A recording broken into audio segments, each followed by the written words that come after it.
The Battle of Ohio is taking place again here in Week 16 as the Cleveland Browns fly or drive or take a boat down to Cincinnati to take on Joe Burrow and the Bengals.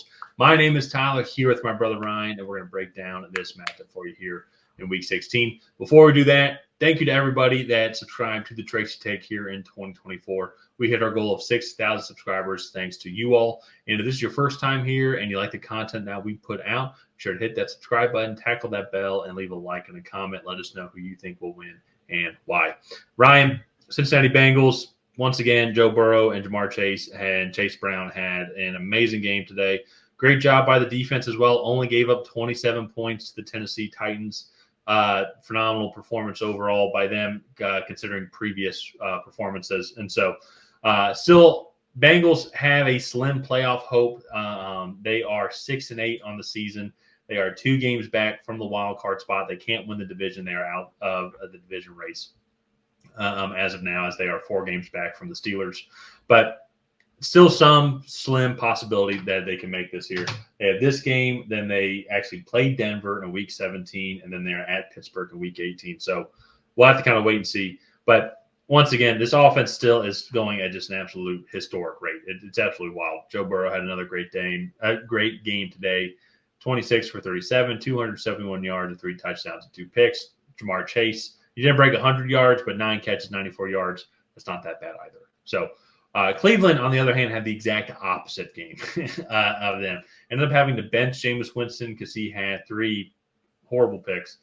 Team in general just didn't play well. They had lots of fumbles. I think 6 turnovers in general, actually, which is just really rough. Dorian Thompson-Robinson came in.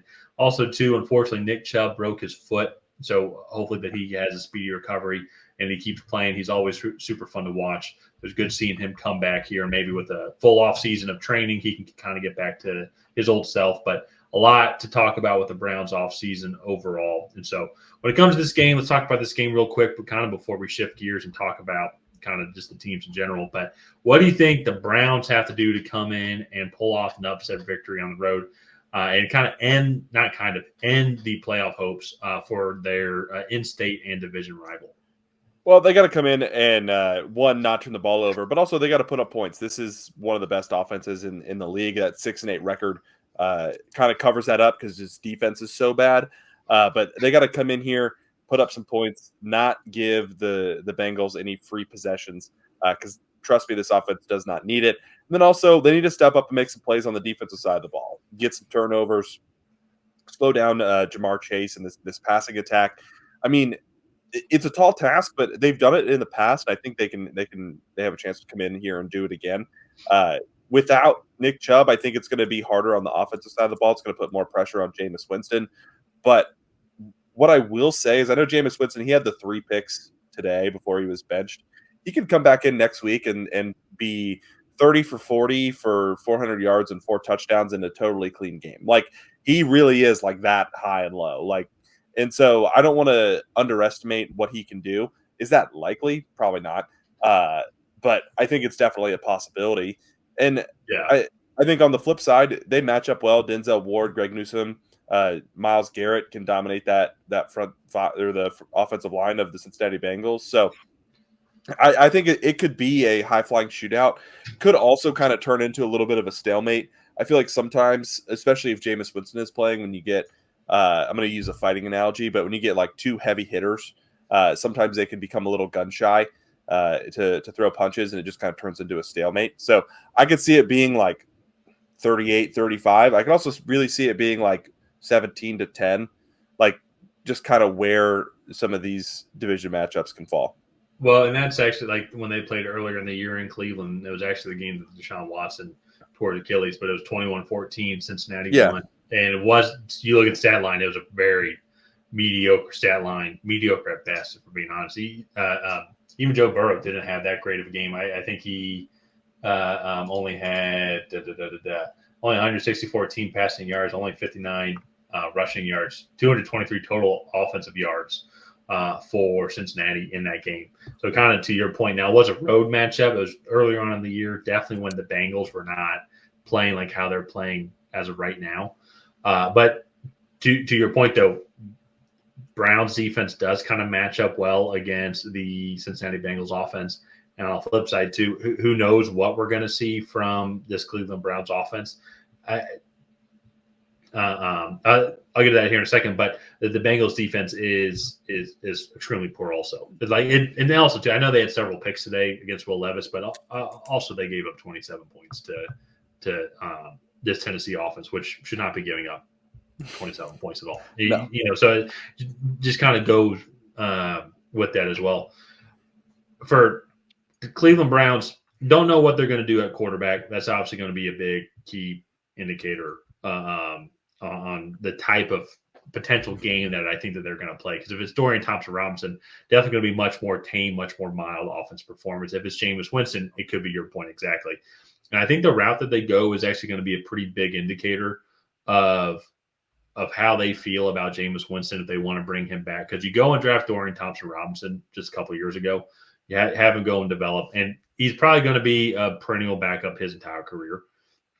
But if you bring back in Jameis, I do think Kevin Stefanski's still going to be the coach next year as well. I think a lot of the things that are going on right now are probably not his fault. It's kind of the hands that he's dealt with. If he gets fired, I would get it. But if you bring back Jameis Winston, I'm going to be very curious as well, because to me, I would take that as a sign as they still believe that this guy potentially could be a potential answer for this team and keep him around when Deshaun Watson comes back, if he comes back, or what's going to happen with that, because there's a big $79-80 million cap hit that's attached to Deshaun Watson no matter what. We've all remembered that Denver Broncos game a couple nights ago. They did beat Pittsburgh, I think the week or two before that as well. Like he's had good performances. This was just a really bad game against pretty solid, if not really good, Kansas City defense.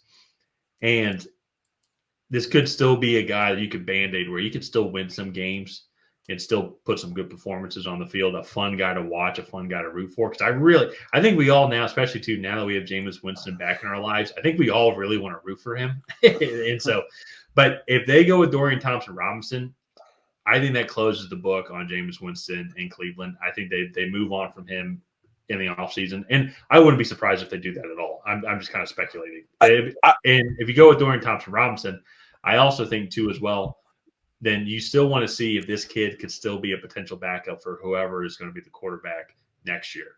Whether it's Deshaun Watson, probably not. Watson may not play, like depending on the Achilles of what we're seeing now with Kirk Cousins and Aaron Rodgers. He may want to just keep resting as well. But then on the flip side too, is this still a guy you want to keep around in your organization? So they obviously want to try and win games, but I also think too there's going to be decision making on, like, we need to get film to evaluate both of these guys even more. Going into the offseason on who we want to keep, because now like both of these guys are now like starting for a backup job at minimum, if not potentially just being the stopgap guy for this Cleveland Browns team going into 2025. Yeah, and that to me, I think, I don't know if Jameis Winston will ever be more than like a leadership role backup quarterback, but like I do think he probably deserves another shot in Cleveland there. Like he had a bad game. He played against a team that had his number. I actually think morale-wise, the team would love to have him back. Like he seems to be such a presence in that locker room. And so I do think that he probably does get the start. Especially, it's not like what we saw from DTR was anything different. Like, I definitely think Jameis gives you the best chance to go out and win. Exactly, though. But that's my point, though. Yeah. It's just like, are they still going to, if DTR starts over Jameis Winston, because like Jameis Winston's more talented. If we're being honest, he's extremely unpredictable. But DTR is like, are they just trying to get through the season, or are they still trying to develop him? But them starting him over Jameis Winston, to me, then closes the chapter on Jameis Winston. It's like, no, they're kind of done with this guy. I think they're just trying to get through the season. I mean, yeah. Like I don't think DTR, he's a 5th round pick. I don't think he was in their long-term plans, especially with Deshaun Watson there. I still think it's going to be so hard for them to move on from Deshaun Watson that, like, talking about any other quarterbacks for them is still it's not out of the realm of possibility, but it's like going forward and drafting another you're going to draft a developmental guy, but going forward and trying to trade up and get another guy, at least in this next draft, I think is not in the realm of possibility. Yeah, But that's best, yeah, that's a debate for another day. But as far as this matchup goes, let's just get into predictions now. I'm going with Cincinnati. I feel like Cleveland is kind of reeling. Myles Garrett got banged up. Nick Chubb broke his foot today. Like Jameis Winston got benched. They had 6 total turnovers. So maybe they'll bounce back. Maybe they'll be like a rubber band. They go so far one way, they come so far back the other.